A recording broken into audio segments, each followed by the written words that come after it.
I didn't know what betrayal smelled like until I sat across from the detective, still wearing my silk blouse, watching her drop the word fraud like it belonged to me. It was a Wednesday afternoon when they came for me, 3 officers, 1 search warrant, a lifetime of shame loaded into a clipboard.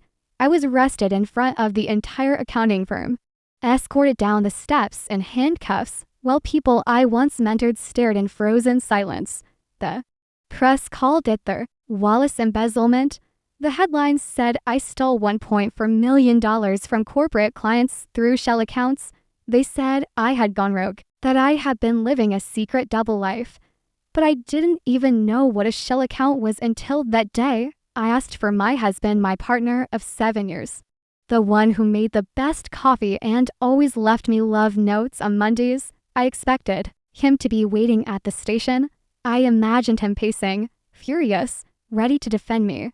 But when I was allowed my one call, he didn't pick up. Instead, he released a statement through his lawyer saying he was shocked and devastated by my actions and would be filing for divorce immediately. I didn't cry, not at first. It was too surreal. One day I was managing spreadsheets and planning our anniversary trip. The next, I was in a concrete cell being told I was looking at 12 years in federal prison. My trial was public, quick, brutal. They said the paper trail was clear. The offshore accounts were under my login. The money transfers had my credentials. I tried to explain that he had access, that I'd been careless. But the defense tore me apart, called me a liar, a narcissist, a manipulative professional who hid secrets behind spreadsheets. I was sentenced to 8 years. I served 5 with good behavior. In those 5 years, my hair went gray, my skin lost its softness, and I stopped answering to my old name. Every night, I replayed the way he looked at me in court, not angry, not sad, just satisfied, like someone who had solved a difficult equation and erased the board before anyone noticed. When I was released, I didn't tell anyone. No social media post, no reunion, no I'm back. I simply got off the bus with a backpack, a prepaid phone, and the weight of 5 years pressing into my lungs.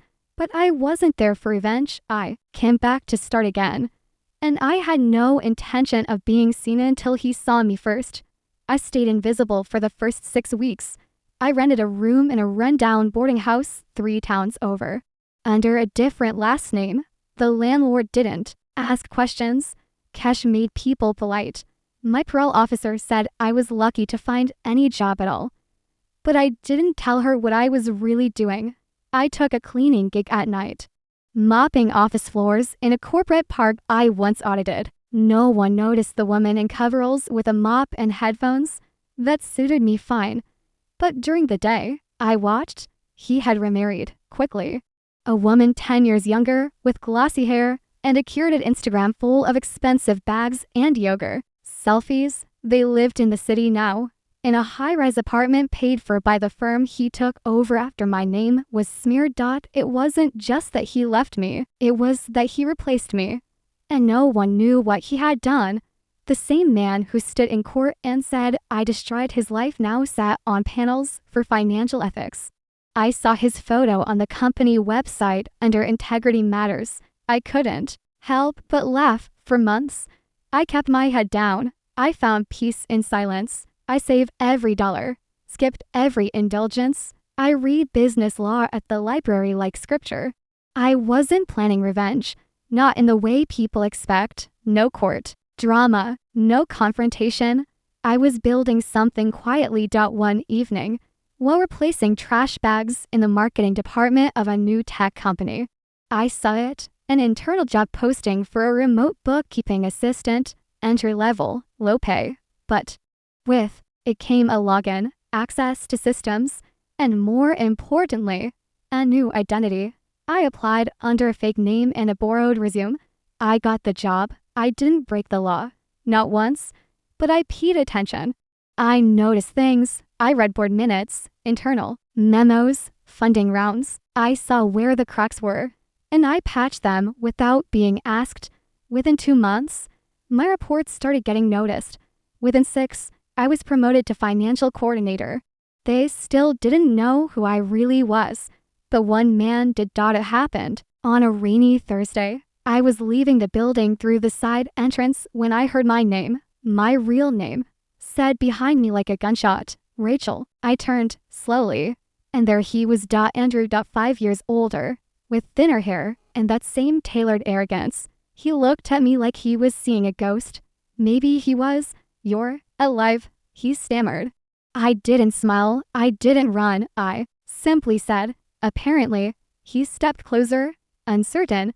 What are you doing here? I looked at him, calmly. Starting over. He blinked. You're working here. Why? I shrugged. Why not? I heard it's a good place for second chances. He didn't know what to say. For once, the man who scripted my downfall had no words.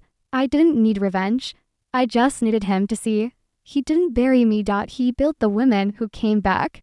I didn't hear from Andrew for a while after that, but I could feel his presence everywhere. The sudden flurry of emails requesting audits, the way certain teams started forwarding my reports to higher-ups, and the look on our CEO's face when I uncovered a hidden overspending pattern that saved the company 6 figures. I wasn't just surviving, I was quietly climbing, and Andrew knew it. I found out later he was a minority investor in the company, one of the early backers during the startup's infancy. He'd sold most of his shares 2 years ago, but he still held a small stake, just enough to walk into the boardroom whenever he wanted and pretend he still had influence.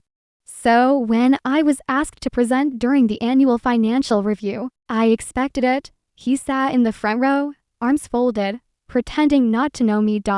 But when I walked on stage, clean, composed, respected, I knew he remembered every detail of the courtroom, of my sentence, of the way I looked when he took everything. The presentation went flawlessly. I finished with a quiet. Our numbers don't lie, but people sometimes do, and that's why transparency matters. There was a pause in the room, a ripple. He didn't move, but his eyes, they were screaming. Afterward, I was pulled into a meeting with the executive team. They offered me a new position, senior controller, bigger title, more oversight, more visibility, a long way from the night shift mop I started with. The night I accepted, I stood on the rooftop of my tiny apartment building, staring at the skyline. Somewhere out there, he was probably pacing, rewriting the narrative in his head. I had no interest in exposing him. No press interviews, no LinkedIn posts with "you won't believe what happened." Because the truth is, I didn't come back for him. I came back for me. To rebuild what prison tried to erase, to remind myself that the truth may sleep, but it doesn't die, that dignity, once stolen, can be stitched back together by hand.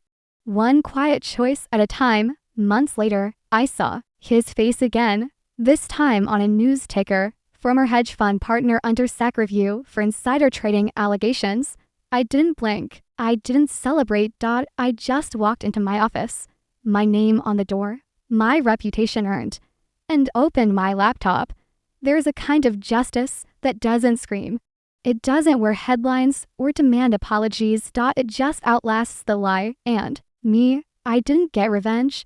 I got something better. I got my life back. And this time, it's mine alone.